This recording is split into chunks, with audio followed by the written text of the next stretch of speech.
Hi everyone, my name's Gareth Byatt.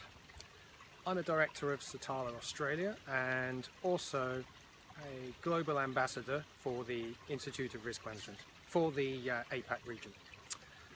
I'm here to talk to you today about what risk management is like in Australia and what some of the differences are perhaps in Australia as opposed to other cultures.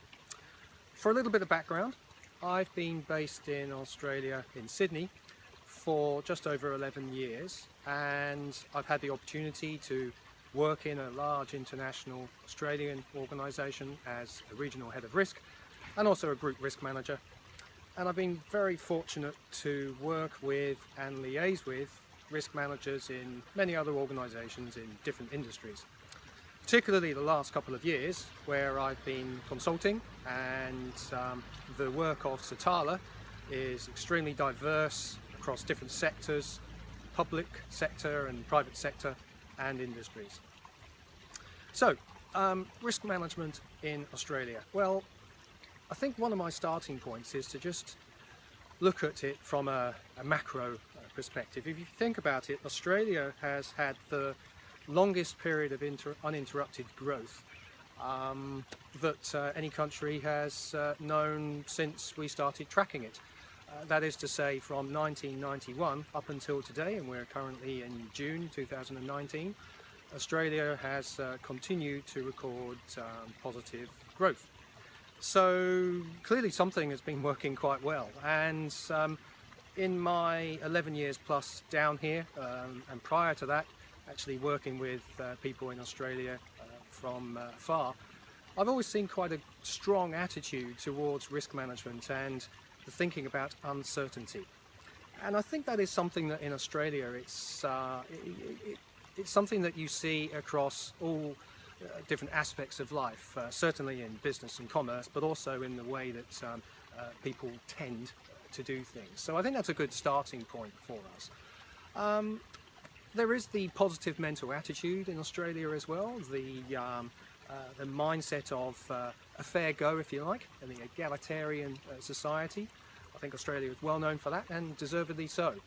What that does mean is that people are very open to discuss things and to raise any points of concern, any risks that they have, and that they feel need to be discussed. By and large, there's a very open type of culture, both in businesses and in other forms of life. So I think that's an important point, because it does help us to be able to, I think, minimise the elephants in the room that may be there sometimes, and as we all know, elephants in the room can be quite dangerous. So that's one thing. Let's have a quick think about standards.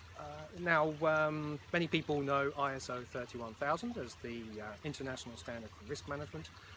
Maybe not so many people know that its origins are actually from an Australian-New Zealand standard, AS/NZ 4360, from 2004.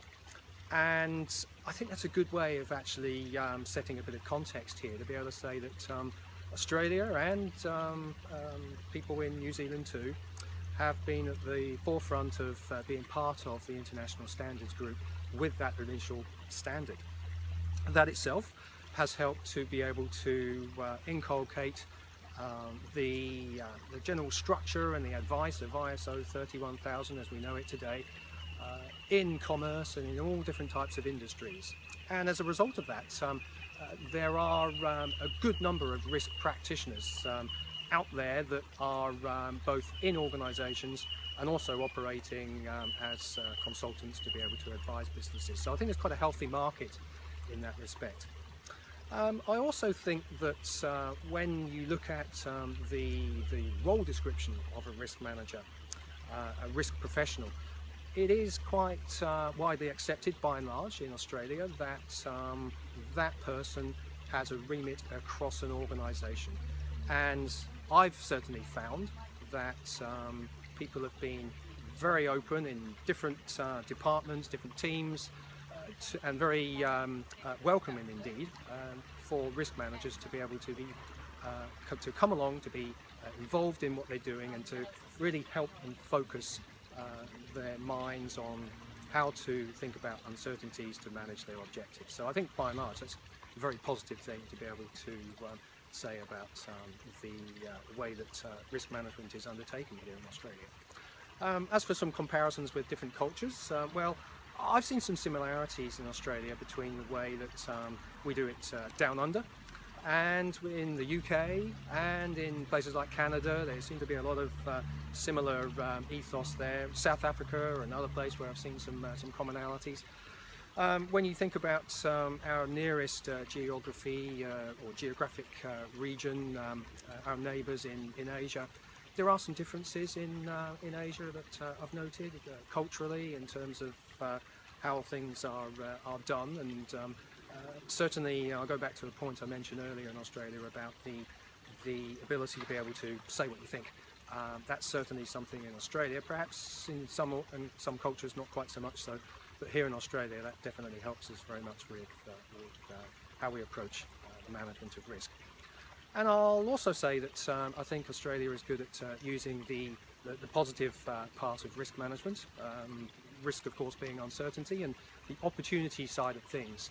When you are in a workshop with people in Australia and we are looking at the risks, there's a pretty good acceptance, more than acceptance, there's a pretty good desire to be able to use the thinking to able to really look at the opportunity side of risk management.